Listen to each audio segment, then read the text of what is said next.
Les sœurs envoyèrent dire à Jésus, Seigneur, voici celui que tu aimes est malade. Jean 11, 3. Or, Jésus aimait Marthe et sa sœur et Lazare. Jean 11, 5. Dans Jean chapitre 11, 1 à 44, Lazare et ses deux sœurs, Marthe et Marie, forment une famille pour laquelle Jésus a de l'affection. Il se rend régulièrement chez eux, à Béthanie. Un jour, cette maison est frappée par la maladie. Lazare, très gravement atteint et même en danger de mort. Il faut trouver Jésus. Mais il n'est pas sur place. Et les deux sœurs lui envoient vite un message. Celui que tu aimes est malade.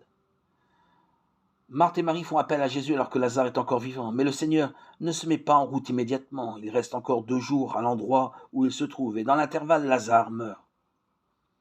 Pourquoi Jésus n'a-t-il pas montré davantage d'empressement? Alors que tous sont rongés par l'inquiétude, Jésus, lui, demeure tranquille. Est-il indifférent ou insensible? Non, non. Il sait ce qui va se passer. La gloire et la puissance de Dieu vont être révélées quand Lazare sortira du tombeau, ressuscité par Jésus. Comme Marthe et Marie, n'avons-nous pas tendance à nous faire beaucoup de soucis dans des situations difficiles? Il nous semble que le Seigneur n'interviendra pas ou trop tard, cela malgré nos prières. Jésus n'oublie jamais aucun des siens, il connaît les circonstances de notre vie.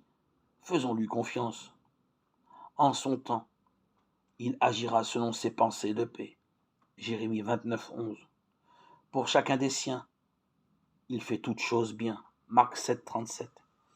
Même si sa réponse est peut-être différente de ce que nous espérions, nous le comprendrons parfois bien plus tard.